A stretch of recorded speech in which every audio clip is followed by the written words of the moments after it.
Constructing your life is about much more than just building a bank account. Each week, join real estate entrepreneur and mindset coach Austin Linney as he interviews guests who are constructing their dream lives and impacting the world around them on a daily basis. If you're an entrepreneur or wanting to start a business, or you just want to hear motivating stories of how others have overcome the odds, you are in the right place. And now for your host, Austin Linney. All right, guys, welcome back to Construct Your Life. So happy to have you here. Humbled. We've got a great guest today, Joshua Roosen. Thanks for coming on, my brother. Austin, thanks for having me, man. Excited to share some value with your audience here. So I'm going to give a little quick bio, not too much because we're going to dive into your story. Basically, Josh he's the education coordinator for Jake and Gino, multifamily and more group, not multifamily group, which is my favorite group in real estate. Humble, the greatest people to be around. I've been to a couple of their events. You can't go wrong. So, Josh, why don't you tell us a little bit about your story? You're invested in a bunch of multifamilies. You've done single family rentals, all that kind of stuff. Yeah, so my journey in entrepreneurship starts at a young age. In 8th grade, I had an aunt who's in real estate. She gave me the book Rich Dad, Poor Dad. So I really read it. It planted a seed, but I don't think I was at an age where I was really receptive to that message. But still, it definitely put something within me there.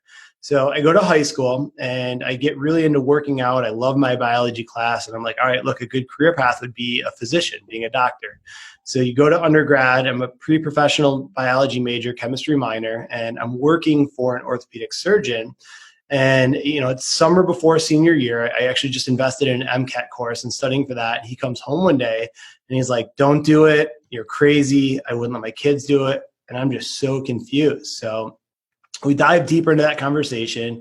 And he's like, look, in the 90s, I used to make 7 figures a year. Now I'm lucky if I make half that. And so I'm sitting here thinking, this guy's complaining about making $500,000 a year. Like, what in the world? The rich people problems, right? And he's like, no, you really don't get it. He's like, how much debt do you have from undergrad? And at the time I had 70 grand.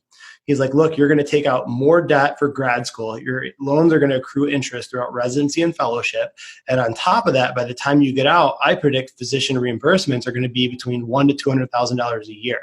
And so he's like, look, you're going to live in a 1-bedroom apartment for a decade just to get out from under that debt. So that was a real crossroads in my life. And that's when he was like, going to entrepreneurship, I do better for my investments than I do being a doctor. Mm-hmm. My dad's actually a dentist, and I remember that he didn't pay off his student loans till 39, and he was making pretty damn good money. So, I mean, I get that that's not the route that you would think. Most people would say. It's a funny story, and why I resonate with that. At 17 years old, I even called this guy 4 months ago, actually. My best friend's dad at the time handed me a book in his backyard in Houston, Texas. I remember it. And he handed me that book and he said, hey, I think you're a little different. You don't seem to be loving school. Here's this book. It's meant for you. And it was Rich Dad, Poor Dad. Changed my life. Same thing. 17 years old. Yeah, that book definitely has had a lot of impact on a lot of people early on in their journey. And it really starts retraining you to start thinking different, right? To have assets that produce cash flow working for you rather than trading time for money. So definitely at that point, I was all in on building a business, but I didn't know what. So I moved home and I didn't have a lot of capital. And I was like, what can I do to build a business? And I was floated around a few different ideas. I thought about a car detailing company or home healthcare and ended up landing on home healthcare. So 6 months in, I went to Starbucks. I went to Panera every day. I had a website. I had business cards, brochures, LLCs, the Google Voice number. But I hadn't generated a penny in revenue, right? I didn't know the difference between activity and accomplishment. And so my parents, were like, what the heck, Josh, what are you doing? This whole thing's a pipe dream. You got to get a job or we're going to kick you out. So I'm like, oh man, things are going from bad to worse, right? I grew up in Michigan. So 6 months after graduating, you're coming on the winter time. And I had less than $1,000 in my name. I had a car with 250,000 miles on it. It was in a real rough spot. So we go to Thanksgiving at my aunt's house, the one who gave me Rich Dad, Poor Dad. And in my circle, she was definitely one of the more successful people. So she's over here talking to me about, Josh, have you thought about real estate? And I'm in a tough spot. I'm like, all right, well, are you going to, kind of put me up if I start trying to build this real estate business over here? And she's like, nah, I can't do it. So I continue down the rabbit hole of real estate, and I end up finding a real estate investing education company. And I'm like, holy crap, I can get a job here. They encourage entrepreneurship. So being an entrepreneur within what they teach. And it's an awesome city, San Diego. And I was like, I can get paid while building my business. I was like, this is an absolute home run. So I took the leap to San Diego to start building my real estate investing career. How old are you at the time? So that was 4.5 years ago. And how old are you now? Yeah, 30. 30. So have you ever been, had you ever been to California? I'd been to San Diego, loved the area. It was a beautiful place to live. It's not like you're going, and I apologize ahead of time for anybody who lives in the state. It's not like you're going from Michigan to Nebraska. It's San Diego. I love it. We've had a bunch of Airbnbs there. It's gorgeous. So there's a little bit of, I don't really know what I'm getting into, but hey, at least it'll be awesome. Yeah, you're spot on, right? I was like, I'm moving to an awesome place where I love and I take vacations to, and I get a job that's going to allow me to help build my business. I was like, this is a win-win-win. Well, lo and behold, I get there, and it's a great company, don't get me wrong, but I end up climbing the corporate ladder and kind of putting my dreams on hold. And I got to a point where I was doing very, very well, and I was buying turnkey rentals with the money I was making. But I hit a point where I was at a ceiling financially. I couldn't trade any more time for money. I was working 65, 70 hours a week, high stress, high pressure. And San Diego, while beautiful, the taxes are very high, and so is the cost of living. So it wasn't the best way to get wealth. It really would have been a long journey to hit financial independence there. But I want to make sure, because you told me before we started, you were making $300,000. I mean, this is when people, especially young kids that I help in real estate, this is what they dream of. I mean, 300K, you're raising the roof. You feel like, you feel like you made it, but people need to understand that what you define success as, meaning freedom, something that fulfills you up, is way more important than a dollar amount. And I think if you focus on, like you said, trading time for money, you're never really going to be happy. I don't think ever. Yeah, 100%. And I also thrive off progress, right? And so to be at a ceiling financially and kind of capped in my mid-20s there was very scary. And then also just the amount of stress and pressure there, building someone else's business and just always being under the microscope. It wasn't the vehicle I wanted to create wealth, and it wasn't getting me there fast enough. So I started looking elsewhere of what could I do to get there quicker. And at the time I had a good buddy, and we're like, look, we're in sales. Let's open a sales training company. Yeah. And so he went to the best person he knew, Grant Cardone, to help him with that. So he invested $7,500 for 1 hour one-on-one with Grant, flew to Miami, and said, hey, Grant, what would you do if you're my age? I want to build sales training. He goes, son, don't do it. If I were you, I wish I would have gotten into multifamily real estate.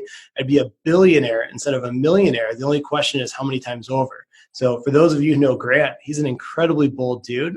It's a bold statement too, but he's got the credibility to back it up. So he flew from Miami back to San Diego, and we were all excited about this multifamily vehicle. So we met with the owner of the company we were working with, and independently, he said the same thing. I wish I would have skipped residential and went straight to commercial. At that point, we were all in on multifamily real estate investing. And just so we know, because I interview him probably at the end of the month, he's my guy too. That's Dylan Marr, right? Yeah, Dylan Marma. Yep, good Dylan dude. Marma, sorry, last name. Young kid too, and y'all are just, I want to stick there for a minute because I know that I've changed a lot in the last couple of years, especially. But I think if you would have put $300K in my pocket, I would have banged it out for a little while. I would have kept working, but I always use myself on this podcast because I can context me. I want to put context on me. I got laid off about a month ago, maybe 3 weeks ago from my day job, and you can be frustrated, but you can also think that it's a blessing, and it was already coming, right? I was already kind of building my own companies, and there is something to be said to not carry somebody else's message. When you wake up every day, you don't have to answer to somebody else, because it didn't matter how much you made from that job. I don't think that owner, I'm sure he was a great guy, I don't think he was ever going to be happy, right? So you're always under that microscope, right? Is that what you were saying? Yeah, especially in a sales role, right? It's always performance, performance, performance, do more, be more, things like that. And it really, I was out of whack in my balance, right? And although I was doing well, it was just the amount that I was giving and trading to get there. There had to have been a better way to do it. So he flies to Miami, meets Grant Cardone. You're like, what's this thing called multifamily? And then you're all pumped. And then what's the next road from there? Yeah, so we were all in. We went to what we call podcast and YouTube University, finding anything we could to start reading books on multifamily investing, listening to podcasts, watching YouTube, and learning. And then through that, my boss's boss had Jake and Gino's book, Wheelbarrow Profits, on their desk or on his desk. And if it was good enough for him, it's good enough for me. Ordered it, read it, and then my friend Dylan read it as well. And actually, he reached out to Jake and Gino. It's like, hey guys, look, I'll help you grow and scale the education side of your business. I'm in a real estate education company now. If you teach me how to invest, and they weren't really in a position or looking to take someone on at the time, so they turned him down. And actually, he was so committed to getting into multifamily investing that he quit his job, went full time in multifamily real estate, and moved to Atlanta. So while he's doing that, these guys actually call back. And they're like, hey, look, we're actually thinking about taking someone on. Are you still available? And he was like, I'm not sure I can do it, but I know someone would be a good fit. And so then now I get put at this point where it's like, man, this is an opportunity. I wasn't really seeking it out, but I'm at a real crossroads in my life. What do I do? Mm-hmm. And, it's just a big commitment, right? I pretty much move with the wind. I've moved a lot, and I've taken opportunities. But talk about where you're at mentally to, like you said, you told me before the call, you went from making 300,000 to 50,000. I mean, that's not you moved to, the Southeast, it's a lot cheaper, but I mean, that's a massive pay cut. So what are you telling yourself on a day-to-day basis to be okay with that move, to see the long game, as I would say, and not be tied to a dollar amount, which Austin, is what the podcast is about? Yeah, that's a great question. So I have, and I still have, a John Maxwell leadership coach that I work with. And through this, we were kind of working out loud the different routes and what was there, and playing the two scenarios over and over. What was scarier was the certainty of outcomes, staying where I was at, right? Knowing that fate is destined, where if I took a leap to be able to learn from these guys and add value to them, I could bet on me in building this business. And I know that I'm a massive action taker, and I know the results are proven. And at that point, I knew who they were as people, right? Their ethics and integrity, their values. So it was scarier, the certainty of outcome, than it was taking a leap. And I knew that obviously with their business, it was early on in the education space. As I grew and scale it, right, there was more opportunity for me to move up the totem pole as well. But it was a temporary setback in order to kind of one step back for two steps forward, right? And mm-hmm. That's when we be able to grow and scale here as well. And so at this time, you have rentals in California, and when you move to the southeast of this country, or where were your rentals? Yeah, so I was buying through. I had one in my hometown. It was a house I had bought before I moved to San Diego. Turned that out, and then I was buying them through turnkey companies. So Memphis Invest, Jacksonville Wealth Builders, and that was the part that was really slow in the wealth building progress over there when I was in California. Save up $30,000 in order to have a couple $100 a month in passive income. It took a while to save 30 grand, right? Even though I was making good money, and I needed a lot of those at a couple hundred a month to become financially independent. And I don't, in me, I did the same way. I bought 3 single families, Airbnbs, all that stuff. I don't think it's a bad way to get started. Definitely training wheels and everything. But I think if you see the writing on the wall, especially when you get around, multifamily education, you see how limited you are. If a renter doesn't pay or something breaks, or, and it really is, I mean, you can get really wealthy that way. Don't get me wrong, but it takes a lot. It's a lot of work, I think, and people don't understand that multifamily. What I love about multifamily, and we'll get into it later on in the call, is it's such a family investing sport. That's what I think is so exciting to me. Yeah, well, let's dive into that now, right? What Sure. was the appeal of multifamily? So one, it's scalability, right? Rather than having 10 single family homes dispersed all throughout town, if you have 10 of them under one roof, that's one roof you have to replace every so many years. And with economies of scale, you can start affording things like a property manager on site, a maintenance guy, right? Almost a Mhm. self-sustaining ecosystem.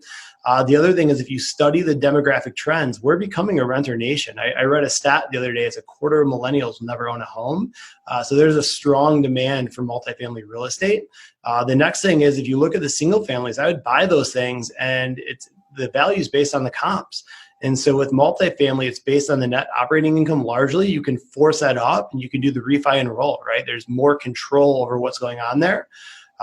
There was just, and it's a quicker way to get wealth faster. So I like that it was, they're valued on the income approach as well. So there was a lot more there going on that I liked. And why we talk, I want to sit here for quite a while about multifamily. I want to make sure that the listeners get the most value, because I'm going to tell you my story. I actually told it today to another friend I was talking to, a young kid. True story. Evan. Me and Evan are really good friends, and we talk. And we didn't get to hook up when he was in Costa Rica. And he says, "Hey, look, come up to Nashville. Jake and Gino are having an event." I said, "Well, hell yeah, let's go." So I have 3 single families, own an Airbnb company, so on and so on. But I've been intrigued about multifamily, learning a little bit. And I go to this event, and I will tell you that event changed my whole perspective. And I basically but I love to talk to multifamily investors this more, because there's just such a camaraderie and such a team sport. And everybody's so nice, and they want to help, and nobody's trying to hurt each other. And like all the guys that we met that were showing us the properties, Dave, and then the other guys, just such a pleasurable thing. And you start seeing the writing on the wall. So when you get these guys in there, I've met some of your success stories. They're ex-pilots, they had a 9 to 5, so on and so on. What are you seeing on the education side? What is the light bulb that's coming on when you're teaching them? Because you all as a company have very strict, like, this is the box we live in and we don't go outside that. And I think it's a great discipline to have. Yeah, so let's dive into that. I mean, as a whole, we take the motto education times action equals results, right? So you need to get educated. That way you have the knowledge and the confidence to go out there and implement. And that way, not like me when I was trying to build out that home healthcare company, you're taking the right steps in the right order rather than spinning your wheels. And then from there, it's having an ecosystem, and like you said, one that sees the value in collaboration over competition. A lot of students do deals together, right? So surrounding yourself with like-minded individuals that are learning from the same systems and tools and on the same path makes it really easy to do. Because if you look at outside of our circle, I'm sure there's a lot of our friends that went to high school with that aren't doing stuff like this. And it takes discipline, dedication to make this happen. So if you can surround yourself with those that are putting in the work and then consistently see the results that other students are getting, it's going to keep you motivated, right? So we have boot camps, we have money mixers, which you attended one with us at, one-on-one coaching, we own a loan brokerage, we own our property management arm. So we're able to, it's almost like a franchise-like model, right? Take a proven system and implement that in your business. And then the other thing is it's a system, right? So a lot of entrepreneurs get trapped in the solopreneur gig where they've built the job. And this is something that you can infinitely scale. And that's what you want here. It's a proven business model. 100%. And for me in my early investing career, that was me. I wanted to do everything, and I was getting places, but I wasn't going as fast as I wanted to. And what you have to understand, guys, as a new investor, just because you haven't bought a place, right? Like just because you haven't, this is what I'm trying to impart on people. Let's say that you've never invested on anything and you don't know how you're going to get started. If you were to bring, let's just say, I don't know how you got it, but it happens. Let's say where you were to bring a 85 unit to Josh and his team. You could say, listen, I'm going to forego, the wholesale fee, and I want to learn, give me equity or something, and this is how you add value to a bigger operator. I'm sure that happens from time to time for y'all, right? Yeah, 100%. I mean, that's exactly how I got here, right? I didn't pay to play, I seek to serve, right? I had a skill set that was of value to these guys. And in fact, the more I could seek to serve and the more successful the education side became, the more they'd invest in me. And it was a win-win-win. And so you went from moving over there, you're gaining the education. You had what, one house at this time or two? So with the houses, so I had a small single family home portfolio of 5 homes, and I went and liquidated all of those. So I had a little bit of cash. And then it took me, probably late 2017, we started educating. It was late 2018 before we got our first deal. And so during that time, I'm sitting on a small war chest of capital. So I got a little bit of the shiny object syndrome, and I bought an Airbnb in St. Augustine. Yes. I'm not mad about it, but I was like, this money was burning a hole in my pocket, and thank God I didn't go buy a Ferrari or something. I bought an investment, but I did that. And then now I have 3 other apartment complexes in the portfolio as well. And how many total units as we sit right here today?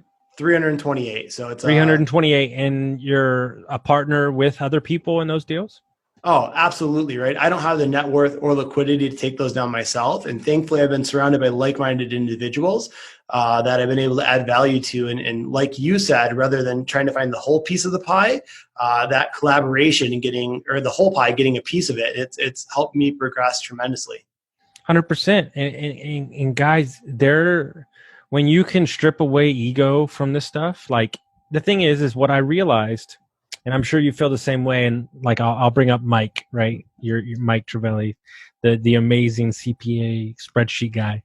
I don't want to do any of those things. And my business partner does all those things. And it wasn't until I'm sure you teamed up with this amazing team that specializes in certain things that you were to feel even more complete as an investor.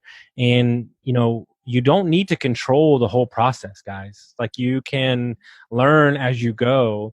And, I think that you would get a lot more value in teaming up with somebody on a 50 unit than buying a single family residence, and if you had 10% of it or 20% of it, that's a way to learn from the inside out. Because, I was talking to somebody the other day, and I think that mindset and just feeling confident is 90% of the job. I don't think, these guys that buy these units, I mean, yeah, they probably know what they're doing, but not 100%. I mean, Jake and Gino didn't know what they were doing when they got started.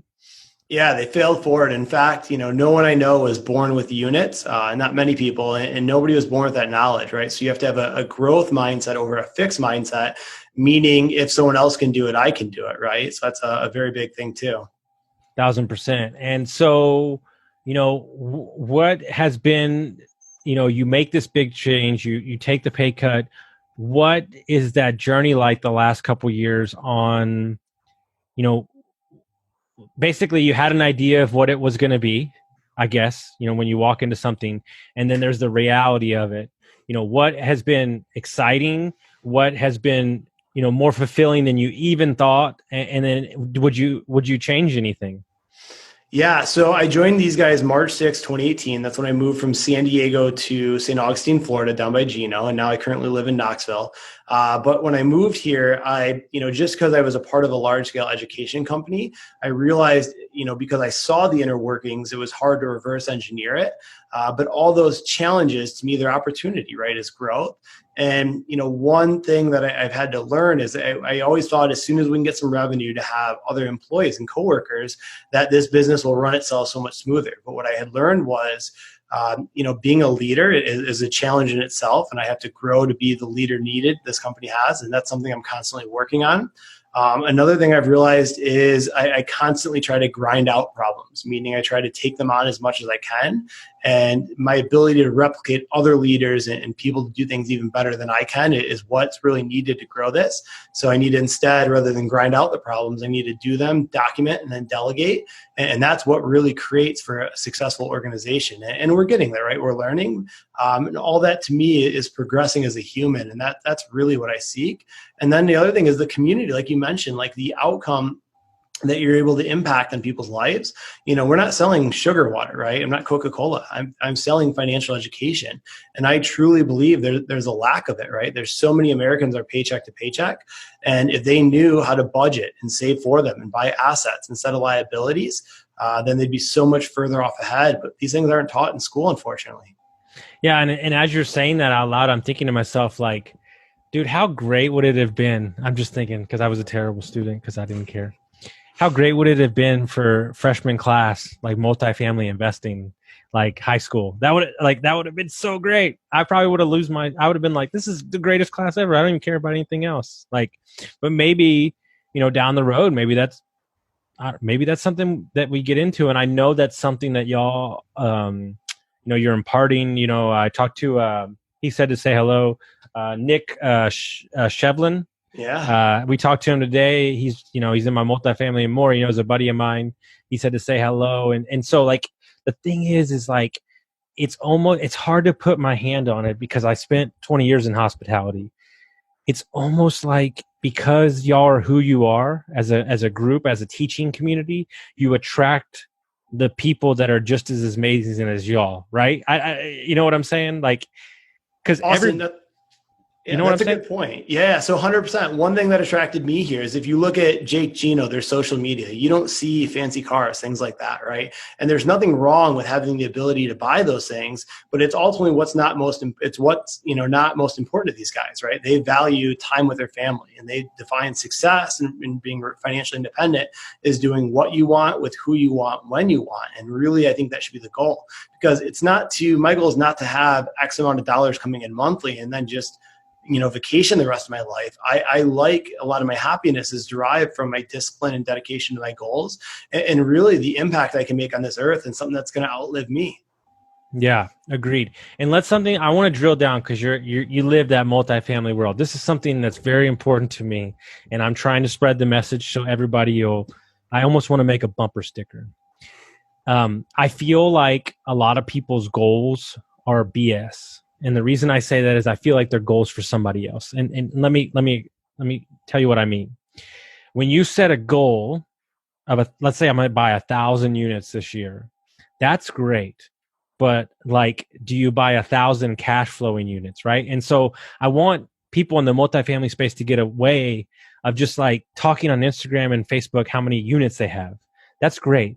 But did you buy them right? Are they cash flowing? Do you have low occupancy? You get what I'm saying? Like, let's buy properties that matter because they're cash flowing and you're fixing them up. Let's not be focused so much on like, hey, I got 5,000 units or stuff like that. I think, I have a friend who's got 50 units, right? But he owns it himself. So like, what's the ROI for him cash flow wise when people have like, 2% of 100 unit, right? You get where I'm going with that? Yeah, you're spot on. People sometimes chase these numbers, and really, let's say he's averaging 150 a month cash flow per 50 doors. That's $7,500 a month he's getting in income, if that's what he's really getting. So I agree with you on that. And then the other thing is too, when you're buying on strong fundamentals, you're able to survive something like a downturn we're seeing now. Warren Buffett says when the tide goes out, you're going to see you swimming naked. And sometimes people do a deal just to do a deal rather than being patient, persistent, and willing to walk away. And in the long run, it's not a stable way to build. 100%. And let's stay there for a second, because y'all have a very, I would say probably one of the more strict buying, boxes. And y'all don't rush and y'all buy what you buy. What we're seeing right now and what we're going to see over the next couple of years of the carnage through the virus and the shutdown of the economy for the last couple of weeks. We're going to see, I heard it at a conference in February, a multifamily conference. We're going to see syndicators that overpromised or bought wrong. And I don't think that y'all's company is going to have the same problems working through this downturn that other people are going to experience. Yeah, no, you're spot on, right? There's people that are there that are chasing acquisition fees, and they're paying yield, and they're buying on unrealistic expectations of 5% rent growth annually, right? Just because we experienced a big surge the last few years. And when you're conservative, right, and the market was tight a few months ago, it is hard to find a good deal, but sometimes that get their itis can be, the doom of someone, right? 100%. And I don't want you to give away all the secrets of your training, because y'all got to sign up for that good stuff. But if you were to put your finger on, let's say, top three strategies for a new investor, the things that I think that's where everybody gets caught up in. They text me and they're like, what should I focus on? I've got shiny syndrome. Am I wholesaler? Am I multifamily? Am I Airbnb? And, Airbnb is like crack cocaine right now. I don't do Airbnb. And you're getting taught a lesson right now in this economy. What would you say for a new guy looking to get out of a W-2 job eventually? What is the top 3 things they need to focus on? Yeah. So first, like you said, you got to get very clear on what niche of real estate you want to be into, because there is a bunch of different niches, and jumping around week to week or month to month isn't going to get you results. So let's say they happen to decide on multifamily. They have to know that this is a marathon, not a sprint. It could be very realistic that it could take a year or longer to get your first deal. And, just because it takes that time, the juice is definitely worth the squeeze. And then no one does this just to do one deal, right? Usually the second deals are around the corner. So let's say you've made that commitment, the battle you're up against. From there, you've got to get educated, right? This way you know what you're doing and you can execute. The next thing is start building a network. Start going to local RIAs. Start finding a group as someone who has the results you want, that like, and trust, and they've been able to replicate it with other students. And then either seek to serve or pay to play, right? Their time is their most valuable asset. And then from there, go in, right? So like you said, it's almost fall in love with your actions. And a good example here is, let's say I want to get shredded. I want a 6-pack. I want 8% body fat. Well, if I set the goal of 6 months, if I'm not under 8% body fat, and let's say I don't hit it, it's easy to get disappointed. But if I set the goal of action-based goals, meaning I'm going to hit the gym 5 days a week, right? I'm only going to have one cheat meal. I'm going to do cardio 3 days a week. I know it's not if, but when I'll have that 6-pack and under 8% body fat. So if you can fall in love with your actions, the outcome will come eventually. And we know whether it's 6 months or 16 months, again, that juice is worth the squeeze. And having that like-minded community to surround yourself with makes it easier, because it's easy to throw in the towel. And as a W-2 worker, you're used to trading time for money. So collecting a paycheck at the end of the week. So to work 6 months, 12 months, 18 months, and possibly not have any results, that's a hard battle you're up against mentally. Mm-hmm. And I'm going to tell you a story off the back of that, because I know you're on a juice cleanse right now. I read a book. It's probably one of my favorite books, called Kyle Cease, The Illusion of Money. And the reason that you don't have it is because you want it. And he talks about living life through intention and not goals. And what he was saying is, he went on a juice cleanse for 3 days. He stepped on the scale and he gained weight. And he threw that freaking scale across the room and broke it. And he said, wait, hold on. My intention walking into the juice cleanse was to feel good. Well, I feel good. Who cares what the weight is? And that's what he's saying, guys. What is your intention? Your intention is to learn, to grow your network. So, I've talked to multifamily guys. It's taken 2 years to get your first deal. And are you going to give up already? But that first deal could be a 300 unit. Like, you don't know, guys. Like, you don't know what's coming around the door. And what we're trying to tell you is the carnage from this virus. There's going to be many opportunities for many deals, that people that want to get out of it, or they're just tired of it, or they couldn't sell before this and now they want to sell. So if you're patient, these 2 years that all the education, true story, my assistant had been learning ClickFunnels and all this stuff, like, for the last couple of years, and podcasting, all this stuff. And I'm teaching him real estate investing right now. And he's like, hey, it's really odd that the last 2 years of all the stuff I've been learning, they're all coming together right now. Like, he's like, I feel like it's like 2 years of learning and, like, boom, it's like dynamite, right? And it's so great to see something like that. And I'm sure that happens with students all the time, where it just clicks and they're like, oh, this is what you're talking about, when you can be making money sitting on your couch or out on the golf course. Yeah, absolutely. Right. Assets that produce cash flow. That's the goal. It's the goal. So there's so much great podcast. There's so many great books they've wrote. There's so many avenues that people can look y'all up and find education. What are all those places that they can find all that stuff, all the great info that's out there? Yeah, so check out our website, jakeandgino.com. We have a podcast, Wheelbarrow Profits Podcast. And if anybody wants to reach out to me, my email's josh@jakeandgino.com. It's JAKEANDGINO. And I'll even put my cell phone number out there. So it's 865-320-0655.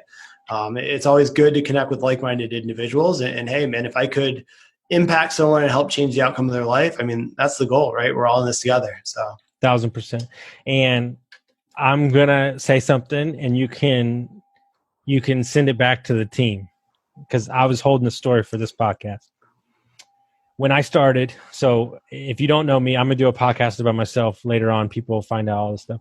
But from 17 to 36, I've been in the restaurant business, chef, bartender, bar manager, own restaurant, the whole nine. And the first Bigger Pockets podcast I ever listened to was Jake and Gino. No bullshit. No way. Swear to God. It's crazy shit, right? And from that day, I never wanted to own a restaurant again. And I started focusing on real estate. And when I was in Nashville, I told Gino that, and he said, "Thank God I saved you like $1 million." but so it's I have a connection and an affiliation for y'all's group, because I love that restaurant background. It's where I come from, and to know that there's something else. I don't wish anything that's happening to people right now, especially in the hospitality, hotel, restaurant business, is terrible. But I am blessed that I have removed myself, and I do have assets that are paying the bills right now. Even though I lost my job. And that's what we're looking to do for you guys. We're looking to show y'all ways to have that secondary income, that third stream of income. So make sure you go check out all their great stuff. I cannot recommend going to an event more. If there's any event that you go to this year in real estate, make sure it's a Jake and Gino event. They're top notch. Can't beat it. So, thank you so much, Josh. I really appreciate it. And I wish y'all nothing but success. Thank you, Austin. You got it. And if you like this episode, make sure you share it, rate us and review us, and send it out to your friends. Thanks, guys.